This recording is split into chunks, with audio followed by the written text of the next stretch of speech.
ओम गुरुवे नमः। ओम श्री गणेशाय नमः। श्रीमद्भागवत महापुराणम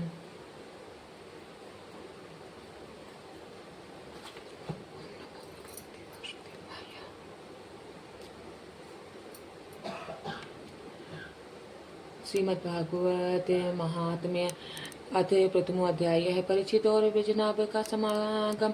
सांडिल्य मुनि के मुख से भगवान की लीला के रहस्य और विजभूमि के महत्व का वर्णन महर्षि व्यास जी कहते हैं, जिनका स्वरूप है सच्चिदानंद घन, जो अपने सौंदर्य और माधुर्य आदि गुणों से सबका मन अपनी ओर आकर्षित कर लेते हैं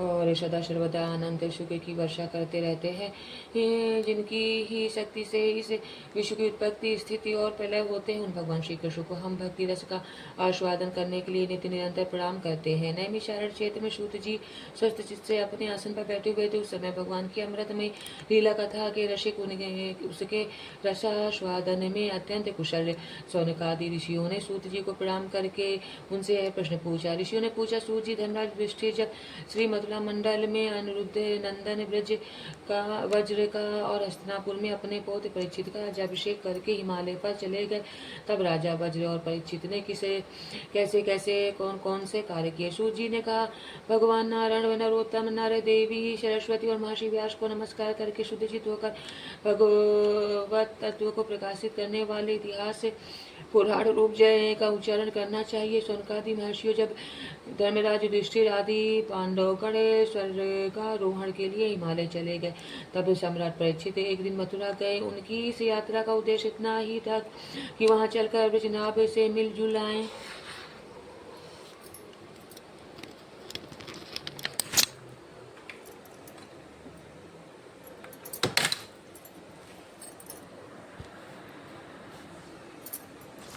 जब वज्रनाभ को समाचार मालूम हुआ कि मेरे पिता तुल्य परीक्षित मुझसे मिलने के लिए आ रहे हैं, तब उनके हृदय प्रेम से भर गया। उन्होंने नगर से आगे बढ़कर उनकी अगवानी की चरणों में प्रणाम किया और बड़े प्रेम से अपने महल में ले आए।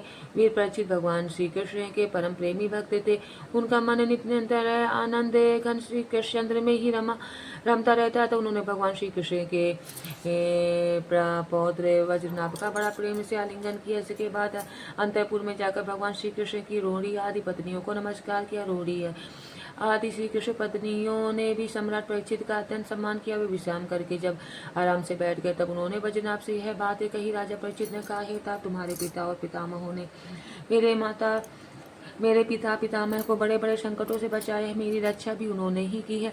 प्रिय वज्रनाभ, यदि मैं उनके उपकारों का बदला चुकाना चाहूँ तो किसी प्रकार नहीं चुका सकता। इसलिए मैं तुमसे प्रार्थना करता हूँ कि तुम सुखपूर्वक अपने राजकाज में लगे रहो। तुम्हें अपने खजाने की, सेना की और शत्रुओं को दबाने आदि की तनिक भी चिंता न करनी चाहिए। तुम्हारे लिए कोई कर्तव्य है तो केवल एक ही, वह यह कि तुम्हें अपनी माताओं का खूब प्रेम से भली भांति सेवा करते रहना चाहिए। यदि कभी तुम्हारे ऊपर कोई आपत्ति आए अथवा किसी कारणवश तुम्हारे हृदय में अधिक क्लेश का अनुभव हो तो मुझसे बताकर निश्चिंत हो जाना। मैं तुम्हारी सारी चिंताएं दूर कर दूंगा। सम्राट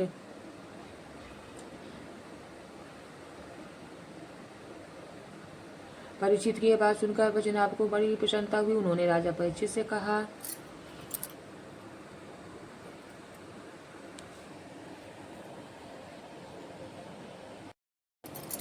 वज्रनाभ ने कहा, महाराज, आप मुझसे जो कुछ कह रहे हैं वह सर्वथा आपके अनुकूल है। आपके पिता ने मुझे धनुर्वेद की शिक्षा देकर मेरा महान उपकार किया है। इसलिए मुझे किसी बात की तनिक भी चिंता नहीं, क्योंकि उनकी कृपा से मैं क्षत्रियोचित सूरवीरता से भली बात संपन्न हूँ। मुझे केवल एक बात की बहुत बड़ी चिंता है, आप उसके संबंध में कुछ विचार कीजिए। यद्यपि मैं मथुरा मंडल के राज्य पर अभिषिक्त हूँ, तथापि मैं वहाँ निर्जन वन में रहता हूँ। इस बात का मुझे कुछ भी पता नहीं है कि यहाँ की प्रजा कहाँ चली गई, क्योंकि राज्य का सुख तो तभी है जब प्रजा रहे। जब वज्रनाभ ने परीक्षित से यह बात कही, तब उन्होंने वज्रनाभ का संदेह मिटाने के लिए महर्षि शांडिल्य को बुलवाया ये ही महर्षि शांडिल्य पहले नंदादि गोपों के पुरोहित थे। परिचित आदेश पाते ही महर्षि शांडिल्य अपनी कुटी छोड़कर वहां आ पहुंचे। वज्रनाभ ने विधिपूर्वक उनका स्वागत सत्कार किया और वे एक ऊंचे आसन पर विराजमान हुई। राजा परिचित ने वज्रनाभ की ये बात उन्हें कह सुना। इसके बाद महर्षि शांडिल्य बड़ी प्रसन्नता से उनको सांत्वना देते हुए कहने लगे। शांडिल्य जी ने कहा, प्रिय परिचित और वज्रनाभ मैं तुम लोगों से वज्रभूमि का रहस्य बतलाता हूँ। तुम्हें दत्तचित्त होकर सुनो। वज्र शब्द का अर्थ है व्याप्ति। इसे वृद्ध वचन के अनुसार व्यापक होने के कारण ही इस भूमि का नाम वज्र पड़ा है। चतुर्रज तम इन तीनों गुणों से अतीत जो परब्रह्म है वही व्यापक, इसलिए उसे वज्र कहते हैं। वह सच्चिदानंद स्वरूप परम ज्योतिर्मय और अविनाशी है। जीवन मुक्त पुरुष उसी में स्थित रहते हैं। इसे परब्रह्म स्वरूप वज्रनाभ वज्रधाम में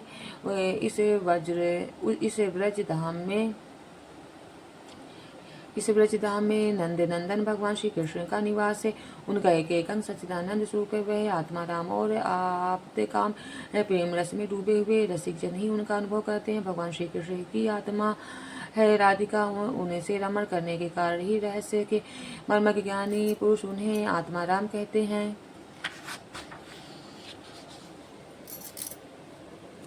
काम शब्द का अर्थ है कामना, अभिलाषा।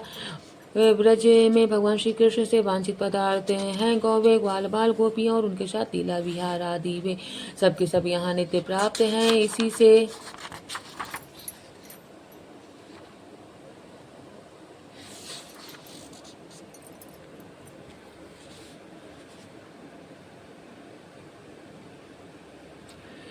श्री कृष्ण को आपते काम कहा गया है। भगवान श्री कृष्ण की यह रहस्य लीला प्रकृति से परे है। वे जिस समय प्रकृति के साथ खेलने लगते हैं उस समय दूसरे लोग भी उनकी लीला का अनुभव करते हैं। प्रकृति के साथ होने वाली लीला में ही रजोगुण, शतुगुण और तमोगुण के द्वारा सृष्टि, स्थिति और प्रलय की प्रतीति होती है। इस प्रकार यह निश्चय होता है कि भगवान की लीला दो प्रकार की है, एक वास्तवी और दूसरी व्यवहार की। वास्तविक लीला स्व संवेद्य है, उसे स्वयं भगवान और उनके रसिक भक्त जन ही जानते हैं। जीवों के सामने जो लीला होती है वह व्यवहारिक की लीला है। वास्तविक लीला के बिना व्यवहारिक लीला नहीं हो सकती, परंतु व्यवहारिक की लीला का वास्तविक लीला के राज्य में कभी प्रवेश नहीं हो सकता। तुम दोनों भगवान की जिसे लीला को देख रहे हो व्यवहारिक की लीला है। यह पृथ्वी और स्वर्ग आदि लोग इसी लीला के अंतर्गत है। इसी पृथ्वी पर यह मथुरा मंडल है। यही वह विरज भूमि है जिसमें भगवान की वह वास्तविक रहस्य लीला गुप्त रूप से होती रहती है। वह कभी कभी प्रेम पूर्ण हृदय वाले रसिक भक्तों को सब और दिखने लगती है। कभी 28वें द्वापर के अंत में जब भगवान की रहस्य लीला के अधिकारी भक्तजन यहाँ एकत्र होते हैं, जैसा कि समय भी कुछ काल पहले हुए थे, उस समय भगवान अपने अंतरंग प्रेमियों के साथ अवतार लेते हैं। उनके अवतार का यह प्रयोजन होता है कि रहस्य लीला के अधिकारी भक्तजन भी अंतरंग परिकरों के साथ सम्मिलित होकर लीला रस का आस्वादन कर सके। इस प्रकार जब भगवान अवतार ग्रहण करते हैं उस समय भगवान के अभिमत प्रेमी देवता और ऋषि आदि भी सब और अवतार लेते हैं। अभी जो अवतार हुआ था उसमें भगवान अपने सभी प्रेमियों की अभिलाषा पूर्ण करके अब अंतर्ध्यान हो चुके हैं। इससे निश्चय हुआ कि यहाँ पहले 3 प्रकार के भक्तिजन उपस्थित थे, इसमें संदेह नहीं है। उन्हें तीनों में प्रथम तो उनकी श्रेणी है जो भगवान के नित्य अंतरंग पार्षद है, जिनका भगवान से कभी वियोग होता ही नहीं। दूसरे वे हैं जो एकमात्र भगवान को पाने की इच्छा रखते हैं, उनकी अंतरंग लीला में अपना प्रवेश चाहते हैं। तीसरी श्रेणी में देवता आदि हैं। इनमें से जो देवता आदि के अंश से अवतीर्ण हुए थे उन्हें भगवान ने ब्रज भूमि से हटाकर पहले ही द्वारका पहुंचा दिया था। फिर भगवान ने ब्राह्मण के शाप से उत्पन्न मूषल को निमित्त बनाकर यदुकुल में अवतीर्ण देवताओं को स्वर्ग में भेज दिया और पुनः अपने अपने अधिकार पर स्थापित कर दिया तथा जिन्हें एकमात्र भगवान को ही पाने की इच्छा थी उन्हें प्रेमानंद स्वरूप बनाकर श्री कृष्ण ने सदा के लिए अपने नित्य अंतर्गत पार्षदों में सम्मिलित कर लिया। वे नित्य पार्षद हैं। वे यद्यपि यहाँ गुप्त रूप से होने वाले नित्य लीला में सदा ही रहते हैं, परंतु जो उनके दर्शन के अधिकारी नहीं है ऐसे पुरुषों के लिए वे भी अदृश्य हो गए हैं। जो लोग व्यवहारिक लीला में स्थित है वे नित्य लीला का दर्शन पाने के अधिकारी नहीं, इसलिए यहाँ आने वालों को सब और निर्जन वन सूना ही सूना दिखाई देता है, क्योंकि वे वास्तविक लीला में स्थित भक्तजनों को देख नहीं सकते। इसलिए वजनाभ तुम्हें तनिक भी चिंता नहीं करनी चाहिए। तुम मेरी आज्ञा से यहाँ बहुत से गांव बसाओ इसे से निश्चय ही तुम्हारे मनोरथों की सिद्धि होगी। भगवान श्री कृष्ण ने जहाँ जैसी लीला की है उसके अनुसार उस स्थान का नाम रखकर तुम अनेकों गांव बसाओ और इस प्रकार दिव्य ब्रज भूमि का भली भांति सेवन करते रहो।